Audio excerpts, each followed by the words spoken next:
Hello दोस्तों, our study notes channel में आपका स्वागत है।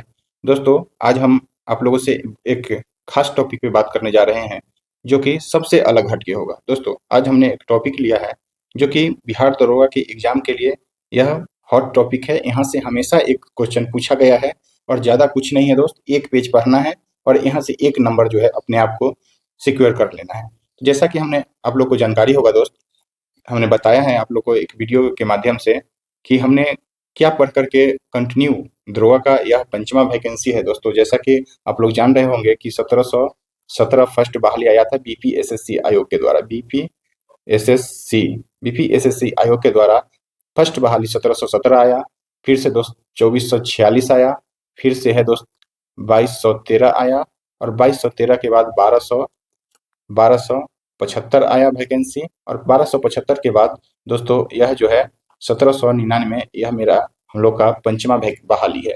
तो दोस्तों पंचमा बहाली है और हमने इन सभी में प्री हो, मेंस हो, फिजिकल हो, एक बार मैंने फिजिकल में रनिंग में आउट हुआ हूँ, बाद बाकी हर में दोस्तों हमने पास इसमें क्वालिफाई किया हूँ और लक मेरा कुछ फेवर नहीं रहा, जिसकी वजह से फाइनल सिलेक्शन नहीं हो पाया।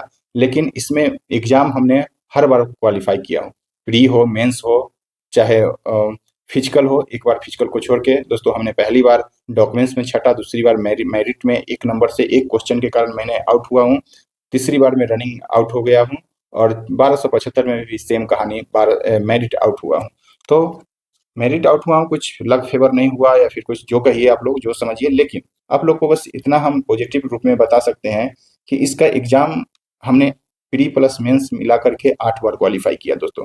8 बार प्री प्लस मेंस एग्जाम निकलना, रिजल्ट 8 बार आना कोई आम बड़ी बात नहीं होती है, कोई आम बात नहीं होता, यह बहुत ही बड़ी बात होती है। इसके लिए दोस्त गिरना उठना फिर से रिजल्ट देना बहुत साहस की बात, हिम्मत की बात होनी चाहिए। और आप लोग समझ सकते हैं कि क्या हमने किया होगा, कैसे किया होगा, तो यहाँ तक पहुँचा है। तो दोस्तों हमने आप लोगों से वादा किया है कि एक नोट्स हम बनाए हुए हैं, 20-25 पेज का है दोस्तों, 30 पेज भी हो सकता है, 25 पेज के आसपास है। और उसको हम एग्जाम के दौरान लास्ट में, जब एग्जाम मेरा 10 दिन बचता था, पहले हमने अपना सिलेबस कंप्लीट करता था और लास्ट में जाकर के सिले उसको अपना जो नोट्स बनाए हुए हैं 25-30 पेज का, देखिए दोस्तों हमने साथ में इसको रखा हूँ और आज का हमने इसी से एक टॉपिक उठाया हूँ। यह सब दोस्तों, यह देखिए, तो यह सब जो है नोट्स है, मेरा हैंड रिटेन नोट्स है। इसमें देखिए सब जो है हैंड रिटेन आप लोग को देखने के लिए मिल रहा होगा। सब हैंड रिटेन नोट्स है दोस्तों। ऐसे ऐसे जो जो इम्पोर्टेंट टॉपिक लगा है ना, बस उसको हमने एक साथ एक एकत्रित में जो है कर दिया हूँ, एकत्रित कर दिया है। एडमिट कार्ड है दोस्तों, जो एग्जाम देते हैं हम, उसका इसी में रखा हुआ है, यानी कि बिहार दरोगा से रिलेटेड आपको देखिए, तो यह सब जो है आपको देखने को मिलेगा। तो इसी में से है दोस्तों, यह हैंड रिटेन है और हम अपने पढ़ने के लिए जैसे तैसे इसको बना दिया हूँ। तो इसी में से आज हमने एक टॉपिक लिया हूँ, आप लोग को वीडियो में बताए भी थे कि इसमें यही नोट को हम लास्ट में पढ़ करके जाते थे। अब यहाँ से जो दोस्तों 25 से 30 क्वेश्चन हमेशा पूछा है, क्योंकि हमने ऐसा ही हॉट टॉपिक को बनाया ही था, ताकि जो कि दरोगा एग्जाम में, जो कि बीपीएसएससी आयोग के द्वारा पूछा जाता है, उसका फेवरेट टॉपिक है, जहाँ से वह क्वेश्चन पूछना ही पूछना है उसको। तो दोस्तों उसी में से आज एक हमने टॉपिक लिया हूँ और दोस्तों इसको अच्छे से आप लोग के लिए सजा दिया हूँ और टाइप के रूप में हम प्रोवाइड कर, यह मेरा ही पेज है, आप लोग को पेज भी हम दिखा सकते हैं। देखिए आपको बताते हैं पेज, मेरा पेज। तो दोस्तों देखिए, यह मेरा हैंड रिटन नोट्स है, बस ऐसे ही हम अपना शॉर्टकट में जैसे तैसे लिख दिया हूँ। तो ऐसे में आप लोग को नहीं अच्छा लगता, इसीलिए हम थोड़ा उसको अपने अच्छे से ढंग से सजा दिया हूँ और पीडीएफ फॉर्म में बना करके जैसे तैसे हम, जैसे जैसे एग्जाम पूछा है वैसे वैसे हमने इसमें ऐड किया हूँ और इस टॉपिक को हमने बनाया था, क्योंकि हमेशा यहाँ से दोस्तों पूछा ही जाता था। देखिए यहाँ पे पशुपालन है और यही सब चीज़ को दोस्तों हमने सुंदर सा उसमें सजा दिया हूँ आप लोग के लिए। तो देखिए दोस्तों यही था, हमने पशुपालन को ही लिया हूँ, जैसा कि आप लोग को बता दें कि हमने अभी बताया उसी चीज़ को हमने इसमें लिख दिया हो। और इसीलिए हम आप लोग का बहुत कमेंट आ रहा था, बहुत परेशान हो रहे हैं आप लोग की, पता नहीं देगा नोट्स नहीं देगा। तो हमने एक एक करके अच्छे से सजा करके आप लोग को प्रोवाइड धीरे धीरे करवाते रहूँगा। और अभी 2 महीना टाइम है, 2 महीना में 25-30 पेज है, हम सप्ताह में बोले हैं अब कि 2 से 3 आपको पेज का नोट्स जो हम बनाए हैं आपको प्रोवाइड करवाते रहेंगे वीडियो के माध्यम से। यह जो है, जो भी हम टॉपिक वीडियो यूट्यूब पे आप लोग को दे रहे हैं, वह हर एक टॉपिक से एग्जाम में क्वेश्चन आपको देखने को मिलेगा। तो इसीलिए कोई भी मेरा भी, आप कितना भी जानकारी है जान लीजिए, जान रहे हैं, बहुत आप नॉलेज है आपके पास, लेकिन फिर भी मेरा, अगर आपको दरोगा में बैठ एग्जाम में आप बैठ रहे हैं, तो मेरा एक सलाह मानिए कि 20-25 मिनट का वीडियो रहता है, 30 मिनट का, उसको आप एक बार देख लीजिए। आप अगर आपको आता है तो रिकॉल हो जाएगा या मतलब रिवाइज हो जाएगा, नहीं आता है तो कुछ सीखने को मिल जाएगा। तो 25-30 मिनट में कुछ जाता नहीं है और हम आलतू-फालतू कुछ वीडियो बनाते नहीं हैं। तो दोस्तों, जो भी है मेरा वीडियो इम्पोर्टेंट है एग्जाम के दृष्टिकोण से, बिहार दरोगा के खासकर एग्जाम में, बिहार पुलिस हो, बिहार दरोगा हो, खासकर उसके उस टॉपिक से जो भी हमने टॉपिक लिया है, सबसे क्वेश्चन हमेशा पूछा जाता है। तो आप प्रीवियस ईयर उठाकर देखिएगा दोस्तों, तो यहाँ से क्वेश्चन जो है पूछा ही पूछा गया है। हमेशा स्टार्टिंग का क्वेश्चन यहाँ से पूछा गया है। आपका गाय का नस्ल दे देगा, फिर भैंस का नस्ल, अभी तक में है दोस्तों, एक बार शायद भैंस का पूछा गया है, बाद बाकी तीन तीन या 2 या 3 बार गाय का नस्ल पूछा गया है दोस्तों। तो नहीं विश्वास है तो आप प्रीवियस से उठाइए, दिखाइए, वहाँ पे देखिए, आपको देखने को मिल जाएगा। तो उसी चीज़ को हमने एक साथ समराइज़ किया है। यह जो है दोस्तों किसी भी बुक में जो है आपको नहीं मिलेगा। हमने इधर-उधर से एकत्रित करके नेट के सहारे से, कभी इधर से, जहाँ-जहाँ जो एग्ज़ाम में क्वेश्चन में पूछा है, तो एक साथ हमने इसको एकत्रित कर दिया हूँ, ताकि एग्जाम में जब पूछा ही जाता है तो इसको हमने एक साथ ले लिया और इसको एग्जाम में से जाने से पहले पढ़ करके जाता था, तो यहाँ से 1 नंबर हमेशा मिल जाता है। तो अभी इसको आप पढ़िए, देखिए, इसका पीडीएफ हम अपने टेलीग्राम आवर स्टडी नोट आप सर्च मारिएगा, जो लोग नहीं जुड़े हैं वहाँ पे आपको यह पीडीएफ डाल देंगे, वहाँ से आप पीडीएफ प्राप्त कर सकते हैं। तो आइए एक बार हम लोग इसको रीडिंग कर लेते हैं, आपको समझा देते हैं कौन कौन क्वेश्चन पूछ लिया गया है, वह आपको हम बताते हुए देखेंगे। देखिए, मिशन बिहार दरोगा 1799 इस बार है दोस्त, पशुपालन का यह चैप्टर है। तो इसमें है गाय के नस्ल। गाय के नस्ल जो दोस्तों इंपॉर्टेंट है और यहीं से अभी तक जो है पूछा गया है। साहिवाल पूछ लिया गया है दोस्तों, आपको यह थारपक्कर जो है दोस्त पूछा गया है बिहार दरोगा में, यह पूछ लिया गया है। तो हमने इससे और जो संबंधित है उस सबको भी ले लिया गया, थारपक्कर पूछा भी गया है। अब गंगातीरी को याद रखिए, जो कि यूपी का है, यूपी का यह फेमस गाय का नस्ल है। उसके बाद हमने एक लिया है दोस्तों गाय की भारवाही नस्ल है, जो भारवाही मतलब क्या बोलते हैं, जो बहुत वजन वजन जो होता है, मालवाहक जो रहते हैं, उस टाइप का जो नस्ल है दोस्तों, उसमें नगौरी को पूछा गया है दोस्तों। यह नगौरी को पूछ लिया गया है, इधर थरपक्कर को पूछा गया है। उसके बाद आपको हल्लाकर है, इधर मालवी है, कंग्याम है और किल्लारी है, ओवरसीरी है। तो दोस्तों यहाँ से 2 क्वेश्चन तो हमको अभी तक याद है कि नागौरी और थरपक्कर पूछा गया है, और एक साहिवाल, साहिवाल नहीं दोस्तों, गिर पूछ लिया गया है, गिर गिर पूछा गया है। साहिवाल तो सब कोई जान रहे हैं, लेकिन यहाँ पे गिर पूछा गया है। उसके बाद हम आपको बताते हैं, यहाँ पे देखिए आपको और गाय के नस्लें हैं। गाय के नस्ल दोस्तों बहुत हैं, तो हम लोग ध्यान में रखेंगे कौन कौन से हैं, उसको देखते चलेंगे एक बार। देखिए, कंग्याम की बता ही दिए, 1 मिनट दोस्त, 1 मिनट। देखिए यहाँ पे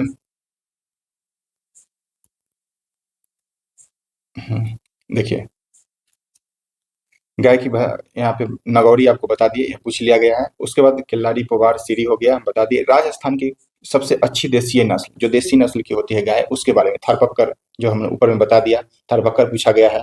उसके बाद कॉन्करेज भी पूछ लिया गया है, साहिवाल है, लाल सिंधी है, यहाँ पे लाल सिंधी अलग अलग है, नगौरी है दोस्तों, यह सब राजस्थान की है, तो राजस्थान के लिए हमने लिख लिया है। तो थारपक्कर, नगौरी, और एक और आपको ऊपर में बता दिया हमने, नगौरी, गिर पूछ लिया गया है, तो गिर को ध्यान रखिए। 3 तो एकदम कंफर्म है जो आपसे पूछा ही गया है। मालती, मेवाती, इस सबको भी ध्यान में रखेंगे कि कहीं पूछा जाएगा। अंगोला को भी याद रखिए दोस्त, अंगोला। और बच्चौर जो है दोस्तों, यह नई गाय की नस्ल है, यह नई है, तो आपसे पूछने जाने की संभावना है, तो आप ध्यान में रखिएगा। बच्चौर बचौर गाय की यह नई नस्ल है, अंगोला को ध्यान में रखना है, क्योंकि यह इंपॉर्टेंट है, इसीलिए हमने लिखा है। तो यहाँ से अब आपको याद क्या क्या रखना है, मेन रूप से याद इसमें सबको देख के जाना है दोस्तों। हमेशा इसको क्या करना है ना, आप 2 दिन 4 दिन सप्ताह में 1 आध दिन के बाद इसको रीडिंग करते रहिए, क्योंकि कंफ्यूजन होगा, भाई भैंस में गाय में ज्यादा है तो यह कंफ्यूजन होगा, और एग्जाम क्या पूछेगा इसमें से वो हम लोग को पता नहीं है। लेकिन अगर पूछेगा तो इसी में से पूछेगा, और इसमें से पूछेगा तो हम लोग बार बार देखते रहेंगे, तो माइंड में सेट रहेगा। यहाँ से तक गिर पूछ लिया गया, आपको बता ही दिए, नगौरी भी पूछ लिया गया है, थारपक्कर पूछ लिया गया है, तो इस सबको जो है ध्यान रखना है। और उसके बाद अंगोला को ध्यान रखेंगे, बच्चौर को याद रखेंगे दोस्तों। भैंस यह गाय की नस्ल है, अभी तक ज्यादातर गाय की नस्ल ही पूछा गया है। अब एक बार दोस्तों भैंस का भी नस्ल पूछ लिया गया है, और ऐसा पूछा गया है कि लगभग सबको याद ही हो। यहाँ पे सुरती पूछा गया था, भैंस की नस्ल में सुरती पूछा गया था। तो अब इसके साथ हम लोग को याद क्या क्या रखेंगे, मुर्रा को याद रखेंगे, जफराबादी को याद रखेंगे, और फिर जो है सुरती, भदावरी है, महासाना है, टोरा है। उसके बाद दोस्तों नागपुरी है, नीली है, पंडापुरी हो जाएगा दोस्तों, पंढरपुरी, और यहाँ पे पंढरपुरी हो जाएगा। फिर से है सात कानारा, तराई है, संभल है, फिर से है गोदावरी है, गोदावरी नदी भी है एक, और इस भैंस की नस्ल भी है। तो दोस्तों हम लोग को ध्यान में रखना है ये सब, खासकर भैंस के रूप में हम लोग को जानते हैं मुर्राह जफराबादी। जो मुर्राह जफराबादी, भदावरी, सुरती, यह सब तो याद ही रहता है। महासना को याद रखिए, जफराबादी को जरूर याद रखिए, क्योंकि जफराबादी और एक बकरी की नस्ल आपको हम आगे पढ़ाएंगे, जमुना पारी। यह जफराबादी है और वहाँ पे है दोस्तों जमुना, जमुना पारी। तो ध्यान में रखना है, कंफ्यूजन नहीं होना है। जफराबादी को हम लोग याद रखेंगे, नागपुरी को याद रखेंगे क्योंकि यह नागपुर में ज्यादातर मिलती है। और उसके बाद सातकारा है, तराई है, संभल है, गोदावरी है। तो इस सबको दोस्तों ध्यान में रखेंगे। फिर गाय और भैंस देख लिए हम लोग। तो अभी तक भेड़ का नस्ल नहीं देखा गया है, लेकिन हम यही से प्रिडिक्शन करते हैं कि कहीं पूछ भी सकता है। अगर नस्ल आपसे पूछ रहा है तो भेड़ का भी नस्ल पूछने की संभावना बनता है। तो हम लोग सबसे पहले याद रखेंगे गाय का, फिर भैंस का, और फिर जो है इस सब को भी ध्यान में रखेंगे। कहीं अगर आपसे पूछा, उम्मीद करते हैं अगर इससे अगर कोई भी क्वेश्चन पूछेगा दोस्तों, तो यह एक पेज से बाहर क्वेश्चन नहीं जाएगा। हमने ऐसा बना दिया है, इसको खुद से बनाया हूँ दोस्तों, कहीं से कॉपी पेस्ट नहीं है और ना कहीं से आपको बुक में ऐसा मिलेगा। तो मैंने बहुत सर्च करके और एग्जाम के पैटर्न पे मैंने इसको लिखा हूँ और बनाया हूँ। भेड़ की नस्ल की बात करें दोस्तों, तो सर्वाधिक भेड़ आपको आंध्र प्रदेश में मिलता है। और सबसे अच्छी नस्ल की भेड़ की बात करें तो कश्मीर, कुल्लू, चंबा और कंगरा घाटी में जो है पाई जाती है। कुल्लू का चंबा और ये सब घाटी है, सबसे अच्छी भेड़ की नस्ल यहीं पे जो है पाई जाती है। उसके बाद आपसे बात करें मेरिनो, इसके नस्ल की बात करें तो भेड़ की नस्ल हो जाएगी मेरिनो। इसको याद रखना है, सबको याद भी लगभग ये होगा, लेकिन फिर भी याद रखना है। और हस्सा डेल, कोरियो डेल, देखिए डेल डेल याद रखना है भेड़ से। हस्सा डेल, कोरियो डेल, कूका, गुरेज, नुरेज, शाहबादी, नेल्लौर, जलौनी, चोकला, उसके बाद है मोरावरी, हसन। तो ये सब जो है ध्यान में रखना है। उसके बाद इंपॉर्टेंट यहाँ पे इसको तो जरूर ही याद रखना है, मेरूनों के साथ साथ सर्वाधिक दूध देने वाली भेड़ जो है लोही भेड़ है। लोही भेड़, इसको ध्यान में रखना। तो सर्वाधिक दूध देने वाली भेड़ की बात करें आपसे, लोही भेड़ आ जाएगा। अब आगे हम बात करते हैं आपसे भेड़ के बाद, तो यह बकरी की नस्ल है। बकरी की नस्ल की बात करें तो जमुनापारी, जैसे कि हमने बताया कि एक भैंस का नस्ल है जफराबादी और बकरी का नस्ल है जमुनापारी। तो इसको ध्यान रखा जाता है। जमुनापारी हो गया, बरबरी हो गया, बीटल हो गया, उसका ब्लैक बंगाल, इसको ध्यान रखना है। यह पूछ लिया गया क्वेश्चन है कहीं ना कहीं, दूसरा एग्जाम में, बिहार के एग्जाम में नहीं पूछा है, लेकिन आपको बिहार एसआई में नहीं पूछा है, लेकिन यह कहीं ना कहीं पूछा है। ब्लैक बंगाल, सिरोही, तो यह बकरी का सब याद रखना है। सानन, अल्पाइन, खासकर जमुनापरी, बरबरी, बीटल, ब्लैक बंगाल, सिरोही, इसको तो याद ही रखना है। और एक पश्मीना है दोस्तों। देखिए पश्मीना की बात करें हम आपसे, तो पश्मीना में लोग कंफ्यूजन हो जाएंगे कि कहीं भेड़ का तो नहीं है। तो नहीं, ध्यान रखना है, यह बकरी की नस्ल है पश्मीना, और यह कश्मीर में पाई जाती है। ऊंची ऊंची पहाड़ियों पर यह पाई जाती है और ऊन के लिए है दोस्तों यह फेमस है। ऊन के लिए पश्मीना बकरी का ऊन, जो चूंकि यह गर्म होता है, इसका जो बनता है, ऊन हम लोग ऊनी वस्त्र गर्मी के लिए पहनते हैं। तो यह ठंडा प्रदेश में पाया जाता है, ऊंची ऊंची पहाड़ियों पर पाया जाता है। इसके लिए, इसीलिए इसके शरीर पर लंबे लंबे बाल होते हैं, ऊन, जिससे कि हम लोग ऊन प्राप्त करते हैं। ऊन के लिए पश्मीना, पश्मीना बकरी की नस्ल ऊन के लिए, जो कि कहाँ पे है तो कश्मीर में है। और उसके बाद एक नोट के रूप में आप लोग ध्यान रखिए कि अंगोरा नामक ऊन जो है खरगोश से प्राप्त होता है। अंगोरा नामक ऊन की बात करें दोस्तों, तो यह किससे प्राप्त होता है तो खरगोश से। तो इसको ध्यान में रखा जाता है, यह एग्जाम में पूछा गया क्वेश्चन है। अंगोरा नामक ऊन की बात करें आपसे तो खरगोश। अगर बकरी की नस्ल आपसे पूछ दिया जाए तो जमुनापारी, बरबरी, बिट्टल, ब्लैक बंगाल और सिरोही, यह याद रखेंगे सबसे पहले। और उसके बाद जो एक्सेप्शनल होता है दोस्तों, उसको जल्दी ज्यादा याद रखा जाता है, जो कि पश्मीना की नस्ल है, वह बकरी की है और कश्मीर में पाई जाती है, और यह ऊन के लिए जो है सबसे अधिक फेमस है। तो दोस्तों यही था नस्ल, 4 नस्ल है, एक खरगोश का है 5। और यहीं से जो अगर नस्ल से आपको क्वेश्चन बनेगा तो इससे बाहर नहीं जाएगा, क्योंकि इसको हमने बहुत अच्छे से बनाया हूँ और खुद से बनाया हुआ, कहीं से कॉपी पेस्ट नहीं है, और एग्जाम के पैटर्न पे बनाया हूँ। क्योंकि यहाँ से हमेशा आप क्वेश्चन बैंक उठाइएगा, चाहे 1717 का पीटी हो, मेंस हो, 2446 का प्री हो, मेंस हो, वहां से आपको क्वेश्चन मिलेगा। 2213 में शायद प्री और एक किसी में नहीं था, प्री या मेंस में एक, अगर प्री में नहीं होगा तो मेंस में जरूर पूछा है। और 1275 में शायद हमको कंफर्म नहीं है, लेकिन आप क्वेश्चन बैंक उठा करके देखिएगा, आपको पता चल जाएगा। दोस्तों अगर यहाँ से अगर एग्जामिनर क्वेश्चन उठाता है तो इससे बाहर नहीं जाएगा। उम्मीद करते हैं आप लोग इसको ध्यान रखिएगा। एक पेज है, कंटिन्यू इसको देखते रहिएगा, 2 दिन 4 दिन सप्ताह में एक बार, तो आपको याद है। अपना ट्रिक से, कोई अपना ध्यान से इसको समझ के याद रखिएगा तो आपको याद रह जाएगा इससे। और यह जो है एक पेज से 1 नंबर, आपका 1 से 2 नंबर भी आपको मिल सकता है। अगर इसको ध्यान में है तो आप 1-2 नंबर अपने आप को सुरक्षित कर लेंगे। तो दोस्तों उम्मीद करते हैं कि यह पसंद आया होगा। इसका पीडीएफ जो है हम आपको टेलीग्राम पे दे देंगे। Our study note Telegram channel का नाम है, वहां से आप लोग पीडीएफ प्राप्त कर सकते हैं। और जिनको भी हमने बताया, जैसा कि जो भी लोग जुड़ना चाहते हैं मेरे टेलीग्राम से जुड़ जाइए, और वहाँ पे टेस्ट सीरीज चलता है। टेस्ट मतलब कि क्विज सीरीज चलता है। डेली होमवर्क, डेली टारगेट के रूप में होमवर्क दिया जाता है। वहाँ पे लूसेंट, रेलवे स्पीडी जो कि सामान्य अध्ययन का है, और रेलवे करंट अफेयर स्पीडी, यह तीनों बुक कवर करवाया जा रहा है। और 20 नवंबर तक है दोस्तों, आपका पूरा लूसेंट वहाँ खत्म करवा दिया जाएगा। और 20 नवंबर के बाद फिर से क्विक रिवीजन के रूप में जो है चलाया जाएगा। जो भी लोग अभी तक भी नहीं जुड़े हैं वह जुड़िए। अभी बहुत मतलब स्मूथली चल रहा है बैच, 3 अक्टूबर से चल रहा है। अभी तक उसमें लगभग 12 सेट हो गया है। जो भी लोग नहीं जुड़े हैं अभी तक वह जुड़िए, आपको बहुत बेनिफिट होगा। बिल्कुल एग्जाम ओरिएंटेड क्वेश्चन दिया जाता है दोस्तों। हमने 8 बार कैसे पास किया है ये भी आपको हम वीडियो में दिए हुए हैं। जाकर के, अगर किसी को विश्वास नहीं है, जाकर के मार्कशीट के साथ हम अपना हर चीज़ अपलोड किया हूँ, रोल नंबर और हर चीज़ के साथ। जिनको भी बिलीव नहीं है देख सकते हैं। और मैं बस, हम कोई ज़्यादा विद्वान नहीं है, हम भी एक स्टूडेंट है।